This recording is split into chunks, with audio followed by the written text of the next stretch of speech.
আমি আপনাদের সম্মুখে রাসূল আকরাম সাল্লাল্লাহু আলাইহি ওয়াসাল্লামের জীবন এবং তার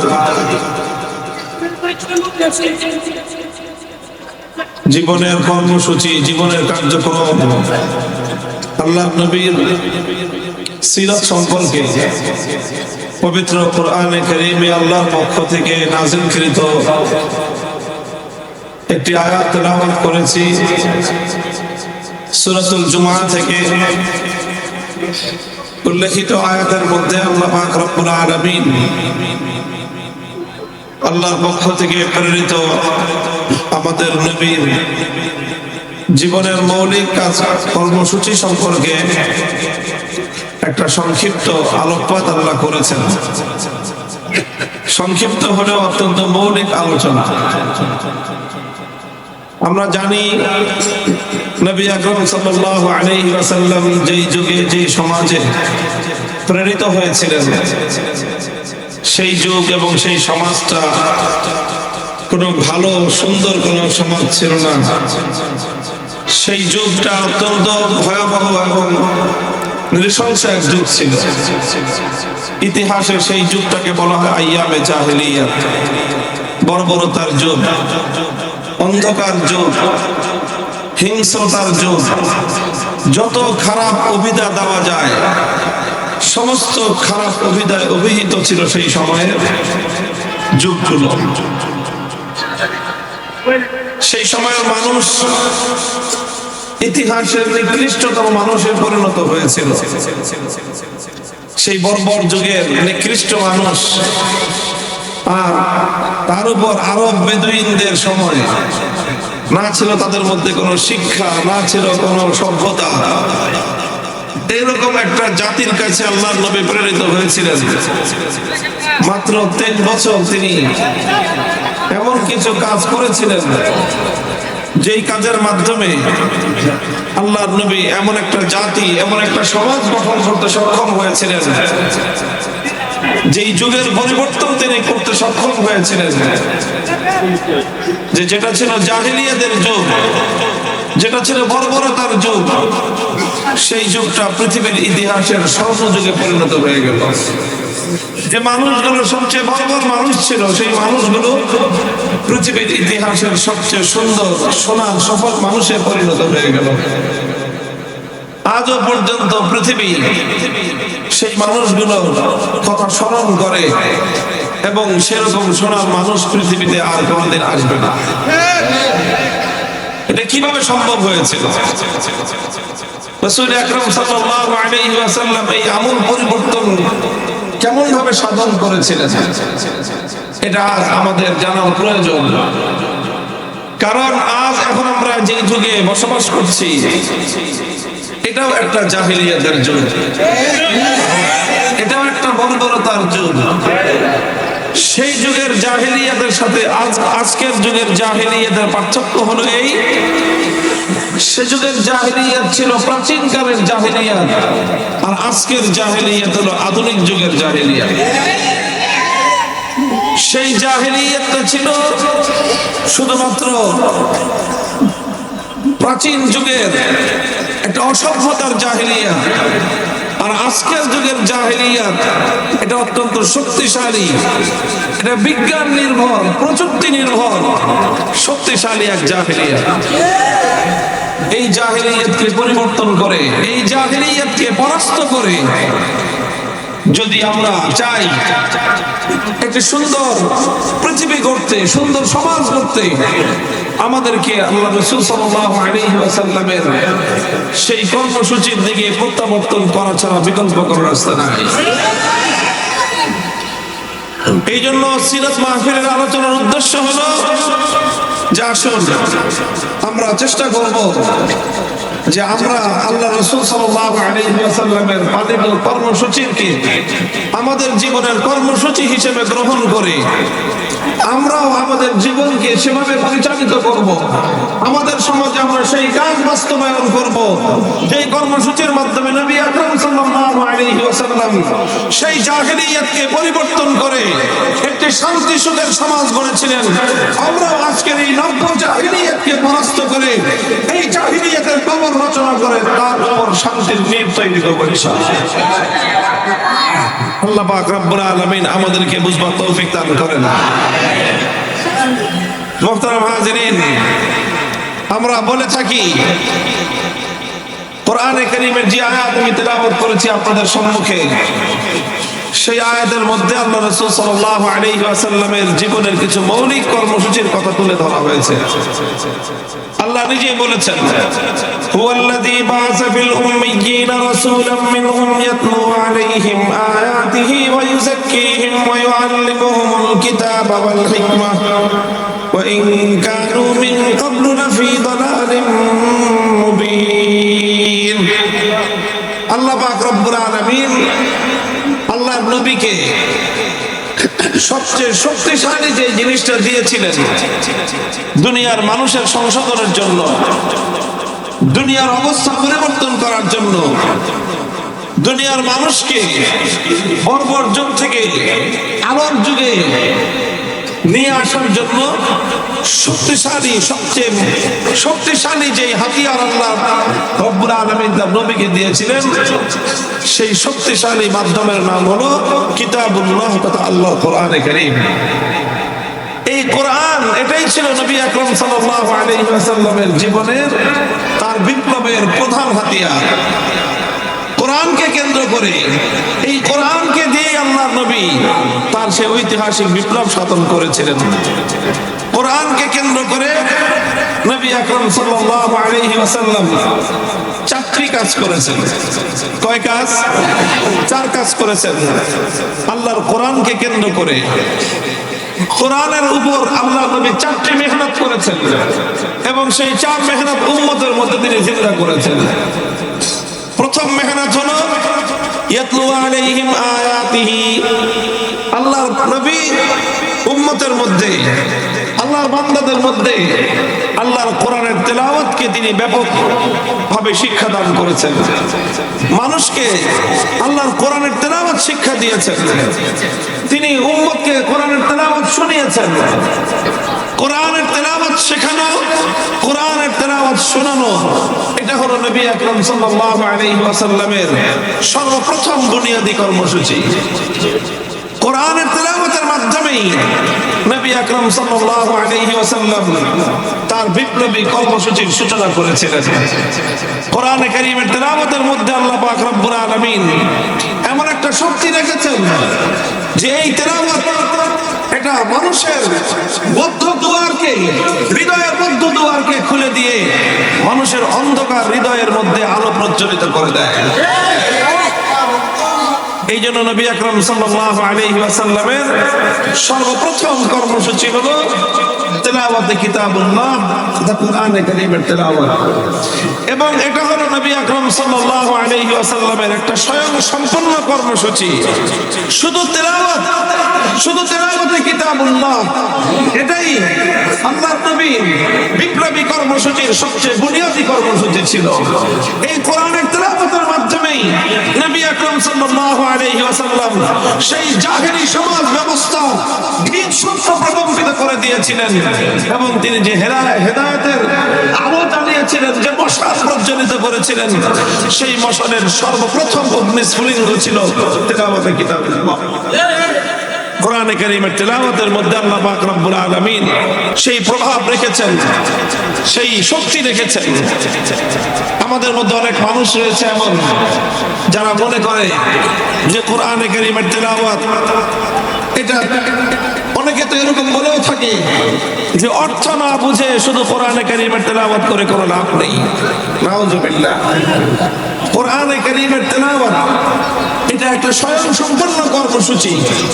কোরআনের অর্থ বোঝা এটা আরেকটা কর্মসূচি, আর কোরআন তেলাওয়াত করা এটা একটা কর্মসূচি। কাজেই কেউ যদি কোরআনের অর্থ বুঝতে পারে ভালো কথা, কোরআনের মর্ম এবং অর্থ যদি নাও বুঝে, এরপরেও কোরআনে কারীমের তেলাওয়াত এটা একটা বিপ্লবী কর্মসূচি। এটা মানুষের মধ্যে আমল পরিবর্তন করবার বুনিয়াদী কর্মসূচি হলো কোরআনে কারীমের তেলাওয়াত। এই জন্য যারা মনে করে যে না বুঝে পড়লে কোরআনে কারীমের তেলাওয়াতের দ্বারা কোনো লাভ নেই, তারা মূলত আল্লাহর কোরআনকে অবমূল্যায়ন করে। তারা কোরআনে কারীমকে দুনিয়ার আর 10টা গ্রন্থের সঙ্গে একই পাল্লায় পরিমাপ করে। তারা মনে করে যেরকম সাহিত্যের বই না বুঝে পড়লে সাহিত্যের স্বাদ পাওয়া যায় না, কবিতার বই না বুঝে পড়লে কাব্যের আনন্দ পাওয়া যায় না, উপন্যাসের বই না বুঝে পড়লে উপন্যাসের চরিত্র বোঝা যায় না, গল্পের বই না বুঝে পড়লে কেউ গল্পের মজা পাবে না, বিজ্ঞানের বই না বুঝে পড়লে বিজ্ঞান শিখতে পারবে না, মেডিকেল সায়েন্সের বই না বুঝে পড়লে ডাক্তারি বিদ্যা জানা হবে না। তারা মনে করেছে এই সব বিষয়ের মতো কোরআনে কারীম এরকম যে না বুঝে পড়লে বুঝি কোরআনে কারীমের কোনো লাভ হবে না। তা নয়, অন্য সকল বিষয়ের বই না বুঝে পড়লে কোনো লাভ নেই।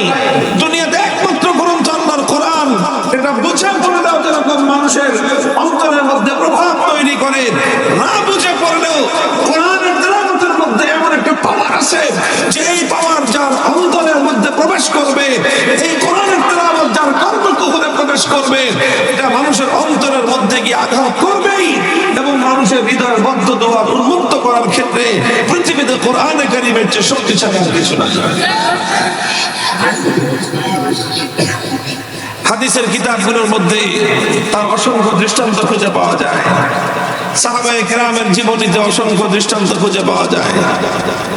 হযরতে আবু বকর রাদিয়াল্লাহু তাআলা আনহুর জীবন ইতিহাসে ঘটনা পাওয়া যায়। একবার আবু বকর সিদ্দিক রাদিয়াল্লাহু আনহু তিনি মক্কা ছেড়ে চলে যাচ্ছেন। রাস্তার মধ্যে এক লোকের সঙ্গে দেখা, একজন নেতৃস্থানীয় লোক, নাম হলো তার ইবনু দাগিনা। সে বলল, আবু বকর কোথায় যাও? তিনি বললেন যে আমি মক্কায় থাকবো না। কেন থাকবেন না? মক্কার মানুষ জুলুম এবং নির্যাতন করে, অন্যায় এবং অত্যাচার করেছে আমার উপর, আমাকে ত্যক্ত বিরক্ত করে দিয়েছে, এই জন্য আমি আর মক্কায় থাকবো না, মক্কা ছেড়ে চলে যাচ্ছি। ইবনু দাগিনা বলল যে না আবু বকর, তোমার মতো লোক মক্কা ছেড়ে চলে যেতে পারে না। তুমি মক্কার মধ্যে মানুষের উপকার করো, অনাহারীকে আহার টেনে দাও, অভাবগ্রস্তের অভাব দূর করো, তুমি অসুস্থ মানুষের চিকিৎসা করো, তুমি মানুষকে সাহায্য করো। তোমার মতো এরকম সোনার মানুষ, মাটির মতো নরম মানুষ, পরোপকারী মানুষ যদি মক্কা থেকে চলে যায়, এটা মক্কার অধিবাসীদের জন্য একটা কলঙ্কের বিষয় হবে, বদনাম হবে তাদের। তুমি মক্কা ছেড়ে চলে যেও না। তোমার কি সমস্যা, চলো আমি সমাধান করে দিচ্ছি। ইবনু দাগিনা নামক সেই সরদার আবু বকর রাদিয়াল্লাহু আনহুকে সঙ্গে করে মক্কায় ফিরে আসলেন। এসে মক্কাবাসীকে বললেন যে দেখো আবু বকর সে একজন ভালো মানুষ, তার মধ্যে এরকম সোনার মানুষ হয় না। এই লোকটাও যদি তোমাদের অত্যাচারে অতিষ্ঠ হয়ে মক্কা ছেড়ে চলে যায়, তাহলে গোটা আরবের মধ্যে মক্কার মানুষের বদনাম হয়ে যাবে যে আবু বকরের মতো একজন ভালো মানুষ মক্কায় থাকতে পারে নাই। এই জন্য আবু বকর মক্কায় থাকবে, আমি দায়িত্ব নিচ্ছি, তোমরা কেউ আবু বকরকে ডিস্টার্ব করবে না। মক্কার লোকেরা বলল যে ঠিক আছে, আবু বকর থাকবে, থাকুক। আবু বকর আমাদের বাপ-দাদার ধর্ম ত্যাগ করে মুহাম্মাদের ধর্ম গ্রহণ করেছে সাল্লাল্লাহু আলাইহি ওয়াসাল্লাম, আমরা না হয় সেটাও মেনে নিলাম। আবু বকর মুহাম্মাদের ধর্ম প্রচার করে, আমরা না হয় সেটাও মেনে নিলাম। কিন্তু আবু বকরকে আমাদের একটা শর্ত মানতে হবে। কি শর্ত? যে আবু বকর কোরআন তেলাওয়াত করে, কোরআন তেলাওয়াত করুক, সেটা নিয়ে আমরা আপত্তি করব না। তবে শর্ত হলো আবু বকর কোরআন তেলাওয়াত করবে তার ঘরের মধ্যে দরজা জানালা বন্ধ করে। সে ঘরের বাইরে বারান্দায় অথবা উঠোনে দাঁড়িয়ে কোরআনে কারীমের তেলাওয়াত করে, এইভাবে উন্মুক্ত স্থানে সে কোরআন তেলাওয়াত করতে পারবে না। ইবনু দাগিনা জানতে চাইলো কারণ কি? ঘরের মালিক আবু বকর, ঘরের উঠোনের মালিক আবু বকর, তার জায়গায় সে দাঁড়িয়ে কোরআন তেলাওয়াত করবে, তোমাদের সমস্যা কি? মক্কার লোকেরা জবাব দিল যে না, আবু বকর ঘরের উঠোনে দাঁড়িয়ে কোরআন তেলাওয়াত করতে পারবে না, কারণ সে যদি উন্মুক্ত স্থানে দাঁড়িয়ে আল্লাহর কোরআন তেলাওয়াত করা শুরু করে, আবেগ মাখা কণ্ঠে যখন আবু বকর কোরআনে কারীমের তেলাওয়াত করে, তখন তখন অবস্থাটা এমন হয়, চুম্বক যেরকম লোহাকে তার নিজের দিকে আকর্ষণ করতে আরম্ভ করে, আবু বকর যখন তার ঘরের উঠোনে দাঁড়িয়ে আবেগ মাখা কণ্ঠে হৃদয় উজাড় করে দিয়ে কণ্ঠ খুলে আল্লাহর কোরআনের তেলাওয়াত করতে আরম্ভ করে, তখন আমরা আমাদের ঘরগুলোতে আমাদের ছোট ছোট শিশু সন্তানদেরকে পর্যন্ত আটকে রাখতে পারি না।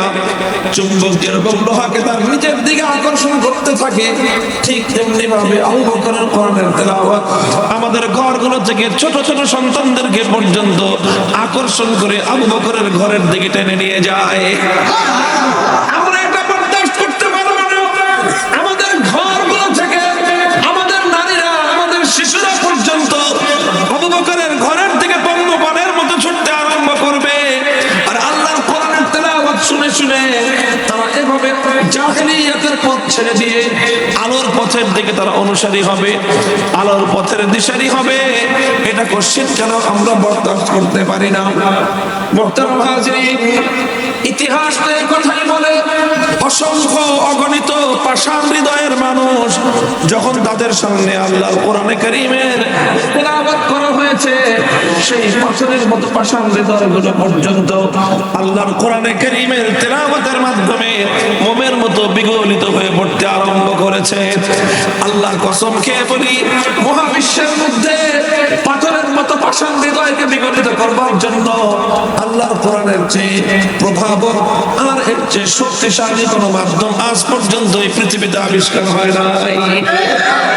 কোন পাষাণ হৃদয়কে মোমের মতো গলানোর জন্য, পাষাণ হৃদয়ে পাথরের মতো রুক্ষ হৃদয়কে পর্যন্ত মোমের মতো নরম করে দিয়ে পানির ঝর্ণা ধারার মতো প্রবাহিত করবার ক্ষেত্রে আল্লাহর কোরআনে কারীমের কোনো তুলনা নাই, কোনো জুড়ি নাই। এই জন্যই আল্লাহ পাক রব্বুল আলামিন বিশ্ব নবী, মানবতার নবী মুহাম্মদ আরবি সাল্লাল্লাহু আলাইহি ওয়াসাল্লামকে সর্বপ্রথম যে কর্মসূচি দান করেছিলেন, সেই কর্মসূচির নাম হলো ইয়াতলু আলাইহিম আয়াতিহি। তিনি মানুষের কর্ণকুহরে আল্লাহর কোরআনের তেলাওয়াতের ধ্বনি শোনাবেন। মানুষের কণ্ঠে কণ্ঠে আল্লাহর কোরআনের তেলাওয়াত উচ্চারিত হবে, পাড়ায় পাড়ায় মহল্লায় মহল্লায় ঘরে ঘরে আল্লাহর কোরআনের তেলাওয়াত হবে। এই তেলাওয়াতের আওয়াজ যখন গুঞ্জরিত হয়, তখন কোরআনে কারীমের তেলাওয়াতের এই গুঞ্জরণে সমাজ থেকে জাহেলিয়াত বিতাড়িত হতে বাধ্য হয়।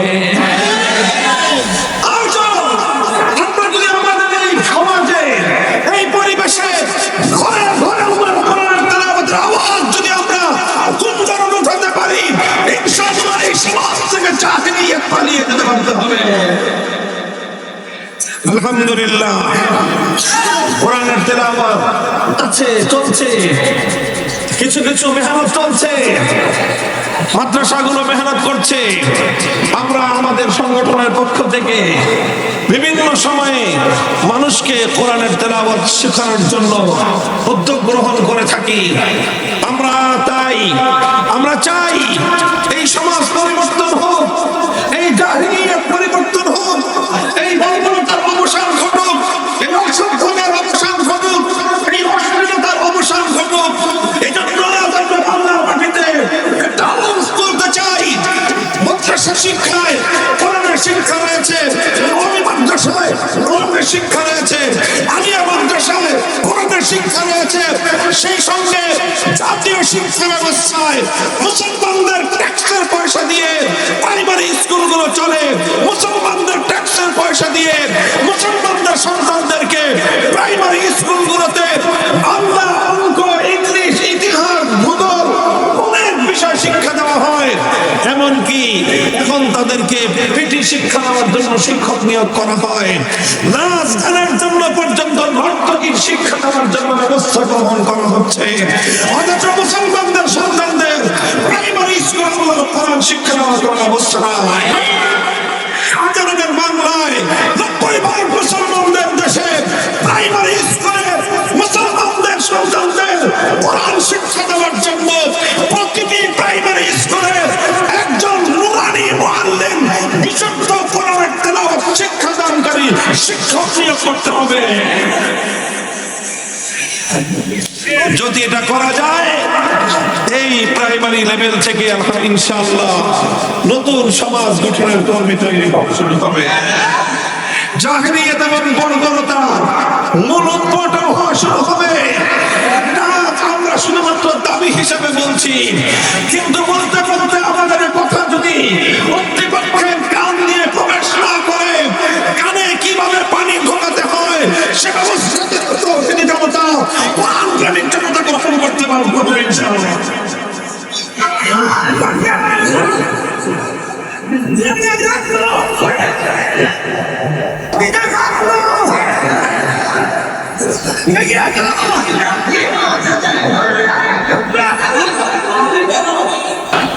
মুহতারাম হাজিরিন, বলতেছিলাম নবী আকরাম সাল্লাল্লাহু আলাইহি ওয়াসাল্লামের সর্বপ্রথম কর্মসূচি ছিল তিলাওয়াতে কিতাবুল্লাহ। এই জন্য আমরাও বলি আল্লাহর কোরআন পড়ুন সবাই, কোরআন তেলাওয়াত করুন সবাই। যে মুসলমানের হৃদয়ে আল্লাহর কোরআনের তেলাওয়াত নাই, তার হৃদয়টা মুর্দা হৃদয়। ওই মুসলমান একজন মুর্দা মুসলমান। আমরা জিন্দা মুসলমান চাই। মুহতারাম হাজিরিন, কোরআনে কারীমের তেলাওয়াত ঘরে ঘরে আওয়াজ উচ্চারণ করেন। ঘরে ঘরে আল্লাহর কোরআনের তেলাওয়াত আওয়াজ উচ্চারিত হোক। মুমিনের প্রত্যেকটা সন্তানের কণ্ঠে কণ্ঠে আল্লাহর কোরআনের তেলাওয়াতের গুঞ্জন হোক। কথা বলেন ঠিক কিনা? নবী করিম সাল্লাল্লাহু আলাইহি ওয়াসাল্লামের 2 নম্বর কর্মসূচি যেটা ছিল ওয়া ইউআল্লিমুহুমুল কিতাব। তিনি কোরআন তেলাওয়াত শিক্ষা দেওয়ার পরে এরপরে উম্মতকে কোরআনের মর্ম শিখিয়েছেন, কোরআনের মর্ম বুঝিয়েছেন, কোরআনের ব্যাখ্যা বুঝিয়েছেন। কোরআনের ব্যাখ্যা শিক্ষা দেওয়া, কোরআন বোঝা, এটাও মুমিনের অনেক বড় দায়িত্ব এবং জিম্মাদারি। কোরআন যদি একজন মানুষ বুঝতে পারে, আল্লাহ পাক রব্বুল আলামিন মানব জাতিকে রক্ষা করে কি বার্তা প্রেরণ করলেন। আল্লাহর বান্দাদের আল্লাহর বার্তাটা বুঝবার দরকার আছে না নাই?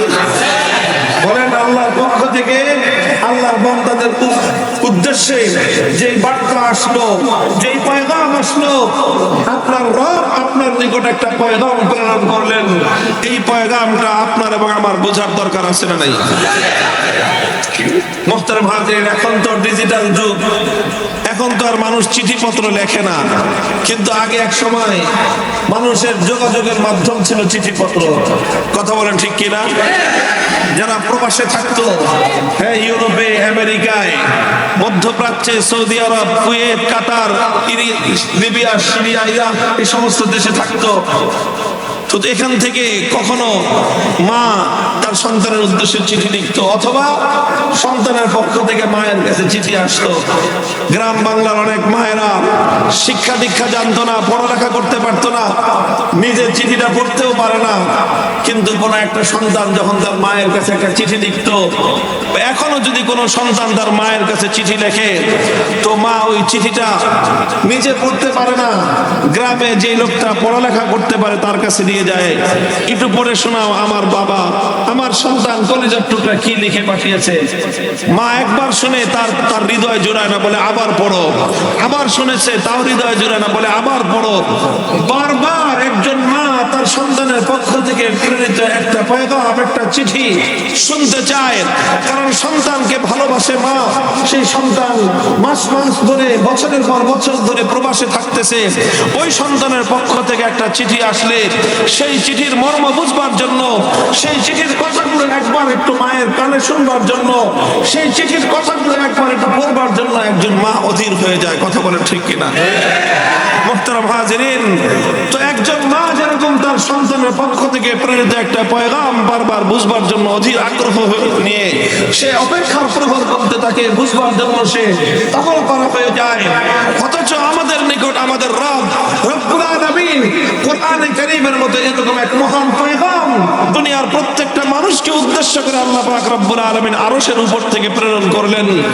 আমরা বহু মানুষ এমন আছি, অসংখ্য মানুষ এমন আছে যারা সাধারণ শিক্ষিত বা অশিক্ষিত, তাদের কথা বাদই দিলাম। যারা শিক্ষিত, পড়াশোনা করার অভ্যাস, হাজার হাজার বইপত্র অনেকে পড়েছে, অনেকে আছে এমন গল্পের বই, উপন্যাসের বই পড়ে সব শেষ করে ফেলেছে, বঙ্কিমচন্দ্র থেকে শুরু করে হুমায়ুন আহমেদ পর্যন্ত কোনোটা বাদ রাখে নাই। হাজার হাজার বই পড়েছে, বিজ্ঞানের বই বই পড়েছে, সায়েন্স ফিকশনের বই পড়েছে, মেডিকেল সায়েন্সের বই ডাক্তাররা পড়তে পড়তে বুড়ো হয়ে যায়, পরীক্ষা শেষ হয় না। কথা বলে ঠিক কিনা? বড় পড়াশোনা করা ভালো, কিন্তু বড় আশ্চর্য এবং হৃদয় বিদারক কথাটা হলো এই, অসংখ্য মানুষ এমন আছে সারাটা জীবন অতিক্রান্ত হয়ে গেছে, কিন্তু অন্তত একবারের জন্য হলেও আল্লাহর কোরআনে কারীমের সূরা ফাতিহা থেকে সূরা নাস পর্যন্ত পূর্ণ কোরআনটা একবার অন্তত অনুবাদ দেখে হলেও বুঝে পড়বার চেষ্টা করে নাই। একজন মুসলমানের জন্য এর চেয়ে বড় লজ্জার কোনো বিষয় হতে পারে না। এই জন্য আমাদের সকলের দায়িত্ব হলো কোরআনকে একটু বোঝার চেষ্টা করা, অল্প অল্প করে হলেও প্রতিদিন এক আয়াত দুই আয়াত করে আপনি অনুবাদ পড়বেন। হক্কানি উলামায়ে কেরাম কোরআনে কারীমের অনুবাদ লিখেছেন, যে কোনো একটা নির্ভরযোগ্য তাফসীর অনুবাদ সংগ্রহ করে রেখে সেই অনুবাদ এবং তাফসীর একটু একটু করে পড়বেন, সবাই পড়বেন, মুসলমান পুরুষ হোক নারী হোক।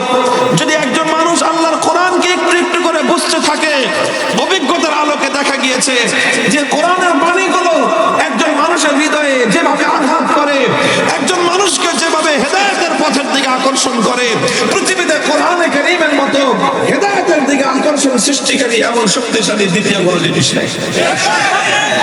ওয়া ইউআল্লিমুহুমুল কিতাব, আল্লাহর পয়গম্বরের 2 নম্বর দায়িত্ব হলো উম্মতকে যেই কোরআনের তেলাওয়াত শেখালেন, এবার তিনি সেই কোরআনের মর্ম বোঝাবেন, মর্ম শেখাবেন, তাফসীর করবেন। আলহামদুলিল্লাহ সুম্মা আলহামদুলিল্লাহ। একদিকে এখন যেমনি ভাবে উলামায়ে কেরাম এবং আমরা চেষ্টা করে যাচ্ছি মুসলমানদের সন্তানদেরকে আল্লাহর কোরআনে কারীমের বিশুদ্ধ তেলাওয়াত শিক্ষা দেওয়ার জন্য, সেই সঙ্গে মুসলিম জাতি যেন আল্লাহর কোরআন বুঝতে পারে তার জন্য অসংখ্য অগণিত পদক্ষেপ রয়েছে। তাফসীর গ্রন্থ লিখছেন উলামায়ে কেরাম, অনুবাদ গ্রন্থ লিখে লিখে প্রচার করছেন উলামায়ে কেরাম, তাফসীর মাহফিলগুলো হচ্ছে আল্লাহর কোরআনের পয়গাম বোঝানোর জন্য, মসজিদে মসজিদে তাফসীর হয় মানুষকে কোরআনের পয়গাম বোঝানোর জন্য। ও উম্মতে মুহাম্মাদিয়া, যদি তোমরা সফলতা চাও, কামিয়াবি চাও, আল্লাহর কোরআনকে বুঝবার চেষ্টা করো। কোরআন তোমাকে এবং আমাকে, গোটা উম্মতকে সফলতার রাস্তরণের দিকে নিয়ে যাবে ইনশাআল্লাহ। চেষ্টা করবেন তো কোরআন বুঝার। এটা গেল 2 নম্বর কাজ। আল্লাহর পয়গম্বরের 3 নম্বর কাজ যেটা, এটা খুব গভীর মনোযোগ দিয়ে শুনেন, বুঝেন। আল্লাহর নবী শুধু কোরআন তেলাওয়াত করে দায়িত্ব শেষ করেন নাই, শুধু কোরআন তাফসীর করে ব্যাখ্যা করে কোরআন বয়ান করে বুঝিয়ে দিয়ে আল্লাহর নবীর দায়িত্ব শেষ হয় নাই। নবীজির 3 নম্বর দায়িত্ব ছিল তালিমে হিকমত, অর্থাৎ আল্লাহর কোরআনে কারীমের প্রত্যেকটা আয়াতের বিধানকে, প্রত্যেকটা আয়াত আল্লাহ পাক যা বলেছেন, যেই বিধান নাযিল করেছেন, সেই বিধানগুলোকে তিনি শুধু বলে বলে বোঝান নাই, বরং প্রত্যেকটা বিধানকে তিনি প্র্যাকটিক্যাল বাস্তবায়ন করে উম্মতকে দেখিয়ে দিয়েছেন। একটা জিনিস আমি বলি যে কোরআনে কারীম এটা হলো একটা প্র্যাকটিক্যাল কিতাব। কোরআন কি বলেন তো? কি বললাম? একটা প্র্যাকটিক্যাল কিতাব। যারা জেনারেল লাইনে পড়াশোনা করেছেন, বিশেষ করে সায়েন্স যাদের ব্যাকগ্রাউন্ড, তারা ভালো বুঝবেন যে সায়েন্সের যে সকল সাবজেক্টগুলো আছে, এই যে সায়েন্সের যে কেমিস্ট্রি আছে, পদার্থ বিজ্ঞান, এই পদার্থ বিজ্ঞান বুঝতে হলে শুধু বই পড়ে বুঝলে হয় না, এটার জন্য প্র্যাকটিক্যাল করতে হয়। মেডিকেল সায়েন্স শুধু বই পড়লে, লেকচার শুনলে কেউ মেডিকেল সায়েন্সের ডাক্তার হতে পারবে না, বরং তাকে লেকচার শুনতে হবে, বই পড়তে হবে, সঙ্গে সঙ্গে প্র্যাকটিক্যাল তাকে অনুশীলন করে করে ডাক্তারি শিখতে হবে। ঠিক তদ্রূপ কোরআনে কারীম শুধু তেলাওয়াত করেই মানুষ বুঝতে পারবে না, কোরআনের শুধু ব্যাখ্যা শুনে আর ব্যাখ্যা করে একজন মানুষ কোরআনকে আত্মস্থ করতে পারবে না, বরং কোরআনে কারীমকে আল্লাহ পাক রব্বুল আলামিন নবীজিকে দায়িত্ব দিয়েছিলেন যে আমার এই দুনিয়ার মানুষকে, আমার বান্দাদেরকে, আপনার উম্মতকে আপনি কোরআনের এক একটা আয়াতের বিধান বাস্তবায়ন করে প্র্যাকটিক্যাল দেখিয়ে দিয়ে যান। আর আল্লাহ নবী সেটা দেখিয়েছেন। যেরকম আল্লাহর কোরআনের আয়াত নাজিল হয়েছে, আল্লাহ পাক নাজিল করেছেন আকিমুস সালাত, সালাত কায়েম করো। আল্লাহর নবী তেলাওয়াত করেছেন, 1 নম্বর দায়িত্ব পালন হয়েছে। অর্থ বুঝিয়েছেন সালাতের অর্থ কি, ইকাম ইমামতের অর্থ কি? 2 নম্বর দায়িত্ব পালিত হয়েছে। এরপরে আল্লাহর নবী 3 নম্বর দায়িত্ব পালন করেছেন, তিনি নামাজ আদায় করেছেন। নামাজ দেখিয়ে দেখিয়ে তিনি তার উম্মতকে, সাহাবীদেরকে বলেছেন, সাল্লু কামা রাআইতুমুনি উসাল্লি। হে আমার উম্মত, শুধুমাত্র আমার কাছ থেকে শুনে শুনে নামাজ পড়বে না, বরং আমাকে যেভাবে নামাজ পড়তে দেখেছো, আমাকে নামাজ প্র্যাকটিক্যাল দেখে দেখে তোমরা নামাজ শেখো। আল্লাহর নবী বিদায় হজে গিয়েছেন, 100 লক্ষ সাহাবায়ে কেরামকে সঙ্গে নিয়ে হজ করতে গিয়েছেন। আর উম্মতকে, সাহাবায়ে কেরামকে বলেছেন, খুযু আন্নী মানাসিকাকুম। হে আমার উম্মত, হজের এক একটা আমল তোমরা আমাকে দেখে দেখে প্র্যাকটিক্যাল শিখো। আল্লাহর নবী তার জিন্দেগিতে 27টা জিহাদে নিজে সশরীরে অংশগ্রহণ করে উম্মতকে দেখিয়েছেন কিভাবে আল্লাহর দ্বীনের জন্য জিহাদ করতে হয়। উম্মতকে শিখিয়েছেন, প্র্যাকটিক্যাল দেখিয়েছেন কিভাবে আল্লাহর দ্বীনের জন্য রক্ত দিতে হয়। প্র্যাকটিক্যাল দেখিয়েছেন কিভাবে আল্লাহর দ্বীনের জন্য জায়গার কোরবানি স্বীকার করতে হয়। দেখিয়েছেন কিভাবে বাতিলের মোকাবেলা করতে হয়, কিভাবে কুফর এবং তাগুতের বিরুদ্ধে সিনা টান করে সামনের সম্মুখের সারিতে গিয়ে যুদ্ধের ময়দানে বুক টান করে বাতিলের মোকাবেলা করতে হয়। এটা শুধু মুখে বর্ণনা করে বয়ান দিয়ে আল্লাহর নবী বোঝান নাই, প্র্যাকটিক্যাল করে করে তিনি দেখিয়েছেন।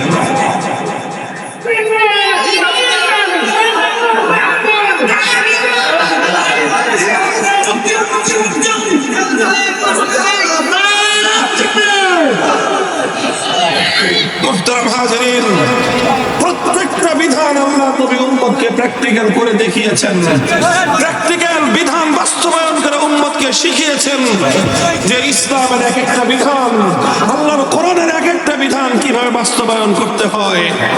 এই জন্য যারা আল্লাহর কোরআনের অনুসারী, যারা আল্লাহর কোরআনের সৈনিক, বিশেষ করে যারা আলেম সমাজ, উম্মতকে কোরআন বোঝানো যাদের দায়িত্ব, উম্মতকে কোরআন বোঝানো যাদের দায়িত্ব, যারা ওয়ারাসাতুল আম্বিয়া, যারা নবীদের উত্তরসূরি, যারা নায়েবে নবী, তাদেরকে ঐতিহাসিক দায়িত্ব বুঝে নিতে হবে। শুধু জনগণকে কোরআন তেলাওয়াত করে শিখিয়ে দিলেই দায়িত্ব শেষ নয়। তেলাওয়াতের পরে জনগণকে, জাতিকে কোরআনের মর্ম বোঝাতে হবে, তাফসীর বোঝাতে হবে, কোরআনের মর্ম এবং ব্যাখ্যা বোঝাতে হবে। কোরআনের ব্যাখ্যার মর্ম বুঝিয়েই আলেম সমাজের দায়িত্ব সমাপ্ত হবে না, বরং 3 নম্বর দায়িত্ব আলেম সমাজকেও পালন করতে হবে। আল্লাহর কোরআনের এক একটা বিধানকে অক্ষর অক্ষর আল্লাহর জমিনে প্র্যাকটিক্যাল ভাবে বাস্তবায়ন করে জাতিকে কোরআন কিভাবে বাস্তবায়ন করতে হয় সেটা দেখাতে হবে, সেটা শেখাতে হবে। আর এই জায়গায় এসেই আলেম সমাজের কোরআনের ধারক বাহকদের সঙ্গে যারা শয়তানের অনুসারী, তাদের সংঘাত তৈরি হয়ে যাবে। যারা আল্লাহর কোরআনকে আল্লাহর জমিন থেকে নিশ্চিহ্ন করতে চায়, যারা কোরআনী সমাজ গড়বার ক্ষেত্রে অন্তরায় এবং বাধা তৈরি করতে চায়, তারা সাধারণত কোরআনের তেলাওয়াত কিংবা কোরআনের ব্যাখ্যা ততটা বিরোধিতা করে না, যতটা বিরোধিতা করে যখনই আমি কোরআনের এক একটা বিধান আল্লাহর জমিনে বাস্তবায়ন করতে যাব, তখনই তারা আমার পথে অন্তরায় হয়ে যাওয়ার চেষ্টা করে। তারা চেষ্টা করবে, তারা কাজ করবে তাদের শয়তানের পক্ষে, তারা কাজ করবে আল্লাহর কোরআনের বিপক্ষে, তারা কাজ করবে কোরআনের এক একটা বিধান বাস্তবায়নের ক্ষেত্রে বাধা হয়ে দাঁড়াবে। তারা যদি আল্লাহর কোরআনের এক একটা বিধান বাস্তবায়নের ক্ষেত্রে বাধা হয়ে দাঁড়াতে পারে, শয়তানের দোসররা যদি শয়তানের নির্দেশ বাস্তবায়ন করতে গিয়ে আল্লাহর কোরআনের পথে অন্তরায় হয়ে দাঁড়াতে পারে, আল্লাহর বান্দারা আল্লাহর কোরআনের এক একটা বিধান বাস্তবায়ন করার জন্য শয়তানের দোসরদের মোকাবেলায় রাজপথে নামতে প্রস্তুত থাকতে হবে।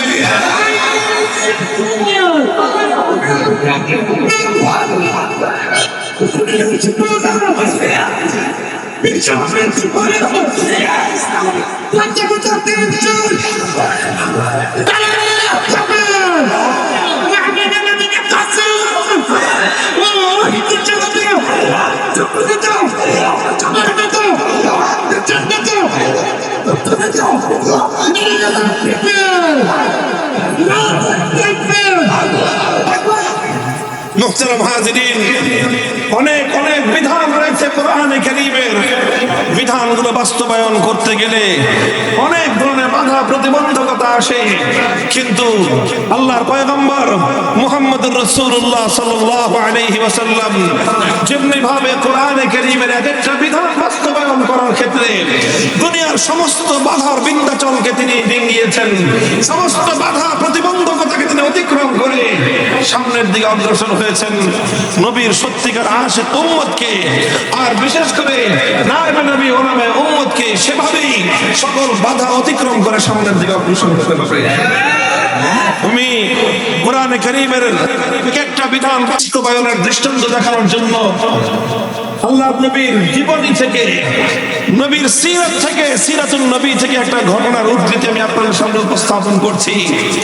নবী আকরাম সাল্লাল্লাহু আলাইহি ওয়াসাল্লাম 8ম হিজরিতে রমজান মাসে মক্কা বিজয় করলেন। আল্লাহ নবীর জীবনের সবচেয়ে বড় ঐতিহাসিক বিজয়। মক্কা বিজয় যখন করলেন, মক্কা বিজয় হয়ে গেল, মক্কায় আল্লাহর কোরআনের বিধান কায়েম হয়ে গেল, খেলাফত প্রতিষ্ঠিত হয়ে গেল। সেই সময় মক্কা নগরীতে একটা অপরাধ সংঘটিত হলো, চুরির অপরাধ। চোর চুরি করেছে এবং সেই চুরি করে চোর শনাক্ত হয়েছে, ধরা পড়েছে। সাধারণ কোনো মানুষ নয়, একজন মহিলা মানুষ, সাধারণ মহিলা নয়, অত্যন্ত সম্ভ্রান্ত একটা উঁচু পরিবারের একজন মেয়ে, সে চুরি করে ধরা পড়েছে। সেই মেয়েটার নাম হলো ফাতেমা। ফাতেমা নামনি একটা মেয়ে, তার বংশ পরিচয়, সে হলো বনু মখজুম গোত্রের, ফাতেমা মখজুমিয়া। বনু মখজুম গোত্রটা হলো কুরাইশ বংশের মধ্যেও অত্যন্ত সম্ভ্রান্ত একটা পরিবার, যেই পরিবারে জন্ম নিয়েছিলেন স্বয়ং আল্লাহর রাসূল সাল্লাল্লাহু আলাইহি ওয়াসাল্লামের দাদি জান। আল্লাহ নবীর যে বাবা খাজা আব্দুল্লাহ এবং নবীর চাচা খাজা আবু তালেব, এই দুই মহান ব্যক্তি যেই মহিষী নারীর পৌরুষে যার গর্ভে জন্মগ্রহণ করেছিলেন, সেই নারী বনু মখজুম গোত্রের ছিলেন, সালমা বিনতে আইজ ইবনে ইমরান ইবনে মখজুম। আল্লাহ রাসূলের দাদি সেই পরিবারের মেয়ে। ফাফাজিআ কওমুহা ইলা উসামা ইবনে যায়েদ। যখন এই মেয়েটার চুরির ঘটনা ধরা পড়লো, তখন তার গোটা পরিবার, গোটা বংশ তারা দুশ্চিন্তাগ্রস্ত হয়ে পড়লো যে এখন তো মক্কায় আল্লাহর কোরআনের বিধান বাস্তবায়িত হবে, কোরআনের বিধান কায়েম হয়েছে, আর কোরআনের বিচার অনুযায়ী এখন চুরির শাস্তি, মেয়েটার হাত কাটা যাবে। একটা মেয়ের হাত কাটা যাবে, এটা বড় কথা নয়, বড় বিষয় হলো সঙ্গে সঙ্গে গোটা বংশের নাক কাটা যাবে। কারণ যখন তার হাত কাটা যাবে, মানুষের মধ্যে আলোচনা হবে যে বনু মখজুম গোত্রের নারীরা পর্যন্ত চুরি করে, চোর। এই কথাটায় এই বংশের সম্মান মর্যাদা ধুলোয় মিশে যাবে। কাজেই তারা চিন্তা করলো, মশওয়ারা করলো, পরামর্শ করলো, যে করেই হোক এই মেয়ের হাত কাটাটা বাধা দিতে হবে। কিভাবে বাধা দেওয়া যায়? তখন তারা তদবির করা শুরু করলো। গোটা সম্প্রদায়, তারা আল্লাহর নবীর খুব কাছের একজন মানুষ, নবীজির ঘনিষ্ঠ একজন মানুষ, সম্পর্কে আল্লাহর নবীর নাতি হয়, নবীজির পালক পুত্র যায়েদ ইবনে হারেসার ছেলে উসামা ইবনে যায়েদ। সেই বনু মখজুমের পরিবারের লোকেরা উসামাকে এসে বলল যে তোমার দাদার কাছে গিয়ে বলো যে এরকম এরকম একটা ঘটনা, এই মেয়েটা কিন্তু স্বয়ং আল্লাহর নবীর আত্মীয়, নবীজির দাদির পরিবার, ব্লাড কানেকশন রয়েছে। এখন এই মেয়েটার যদি হাত কাটা যায়, বংশের মান মর্যাদা ধুলোয় মিশে যাবে। এই বংশের মান মর্যাদা ধুলোয় মিশে গেলে তাতে তো নবীজির স্বয়ং তার নিজের প্রেস্টিজের হ্যাম্পার হয়। কাজেই যে করেই হোক এই হাতটা যেন না কাটা যায়, বিচারটা যেন না হয়, তুমি একটা তদবির করো, তুমি চেষ্টা করো। উসামা ইবনে যায়েদ নবীজির কাছে এসে আল্লাহর নবীর কাছে সুপারিশ করলেন এবং বললেন যে হাত কাটা যাবে না, সমস্যা আছে। কি সমস্যা? এই সমস্যা। এই কথা যখন তিনি বললেন, ফাতাগাইয়ারা ফাতালাওয়ানা ওয়াজহু রাসূলিল্লাহি সাল্লাল্লাহু আলাইহি ওয়াসাল্লাম, হাদিসের কিতাবের ভাষ্য, আমার নবীর চেহারার রং বদলে গেল। আল্লাহর নবী যখন রাগান্বিত হতেন, নবীজি যখন রাগান্বিত হতেন, নবীর চেহারা রং বদলে যেত, লাল বর্ণ ধারণ করত। মনে হতো যেন নবীজির মুখমণ্ডলের মধ্যে বেদানার রস ছিটিয়ে দেওয়া হয়েছে, এমন লাল টুকটুকে হয়ে যেত আল্লাহর নবীর চেহারা। নবীর চেহারা এরকম রক্তিম বর্ণ ধারণ করলো। নবীজি ধমক দিলেন উসামাকে, আতাশফাউ ফি হাদ্দিন মিন হুদুদিল্লাহ, উসামা তোমার এত বড় দুঃসাহস, এখন আমি আল্লাহর কোরআনের বিধান বাস্তবায়ন করব, আল্লাহর হুকুম বাস্তবায়ন করব, সেই সময়ে তুমি বাধা দিতে তদবির করার জন্য এসেছো। খবরদার, হুঁশিয়ার করে দেই তোমাকে, ভবিষ্যতে আর কোনোদিন এই ধরনের কোনো কথা নিয়ে তদবির নিয়ে আমার কাছে আসবে না। আল্লাহর নবী উসামাকে ধমক দিয়ে বুঝতে পারলেন শুধু উসামাকে একা ধমক দিয়ে তো কাজ হবে না, কারণ বিষয়টা তো শুধু উসামার একার নয়, এই বিষয়টার সঙ্গে আমার গোটা বংশ জড়িত, বনু মখজুম গোত্র জড়িত, কুরাইশ বংশ জড়িত। এটার পিছনে গোটা আরবের শত বছরের জাহেলিয়াত এই বিষয়ের পিছনে আছে।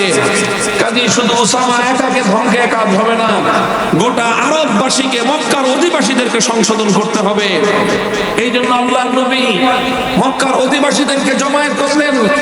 ফালাম্মা কানাল আশিয়্যু ক্বামা রাসূলুল্লাহ সাল্লাল্লাহু আলাইহি ওয়াসাল্লাম, বিকাল বেলায় আসরের নামাজের পরে আল্লাহর নবী দাঁড়িয়ে গেলেন জাতির উদ্দেশ্যে ভাষণ দেওয়ার জন্য। পবিত্র বাইতুল্লাহর সামনে আল্লাহর নবী দাঁড়ালেন, বাইতুল্লাহর চত্বরে গোটা মক্কাবাসী একত্রিত।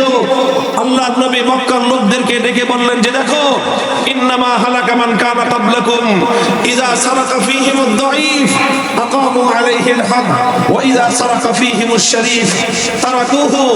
হে আমার আরববাসী, হে আমার মক্কার অধিবাসী, হে আমার কুরাইশ বংশের আমার আত্মীয় স্বজন, আমার আপনজনেরা, তোমরা শুনে রাখো, আল্লাহ পাক রব্বুল আলামিন অতীতকালে পৃথিবীর অনেক জাতিকে আল্লাহ ধ্বংস করে দিয়েছেন। কি অপরাধ ছিল তাদের? তাদের অপরাধ ছিল যখন তাদের মধ্যে কোন প্রভাবশালী মানুষ, কোন সম্ভ্রান্ত মানুষ, কোন পাওয়ারফুল ক্ষমতাবান মানুষ, কোন শক্তিশালী মানুষ যখন তাদের মধ্যে কোনো অপরাধ করত, কোন টাকা পয়সাওয়ালা শিল্পপতি অথবা কোন ক্ষমতাবান রাজনৈতিক নেতা অথবা কোন পাওয়ারফুল কোন সম্ভ্রান্ত কোন ব্যক্তি, প্রভাবশালী ব্যক্তি, এমপির শালা, মন্ত্রীর দুলাভাই, চেয়ারম্যানের খানু, এই জাতীয় লোকজন, প্রভাবশালী লোকজন, শিল্পপতি, টাকা পয়সাওয়ালা, ইন্ডাস্ট্রিয়ালিস্ট, রাজনৈতিক নেতা, এই জাতীয় লোকেরা যখন তাদের মধ্যে অপরাধ করত, তখন সেই লোকের উপর কোনো আইনের শাসন প্রয়োগ করা হতো না, নানা সিস্টেম করে তাদেরকে পার করে দেওয়া হতো। আর সেই একই অপরাধ যখন করতো,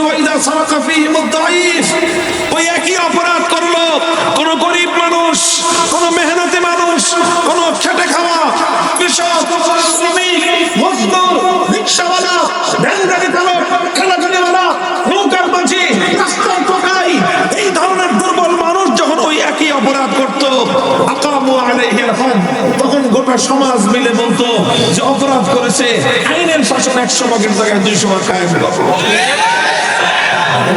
সবলের উপর একরকম বিচার, দুর্বলের জন্য আরেক রকম বিচার, বড় লোকের জন্য এক বিচার, গরিবের জন্য আরেক বিচার, সরকারি দলের এক বিচার, বিরোধী দলের জন্য আরেক বিচার।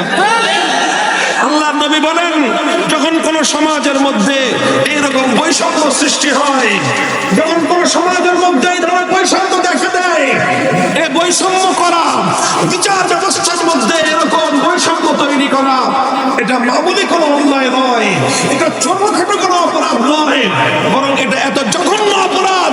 যেই সমাজের বিচার ব্যবস্থার বৈষম্য তৈরি হয়, যেই সমাজের মধ্যে একদল মানুষের জন্য এক বিচার, আরেক দল মানুষের জন্য আরেক বিচার, একই অপরাধ করলে একজনের সাজা হবে, ওই একই অপরাধ করলে আরেকজন পার পেয়ে যাবে, এমন বৈষম্য যেই সমাজে তৈরি হয়, সেই সমাজকে আমার আল্লাহ ধ্বংস করে দেয়।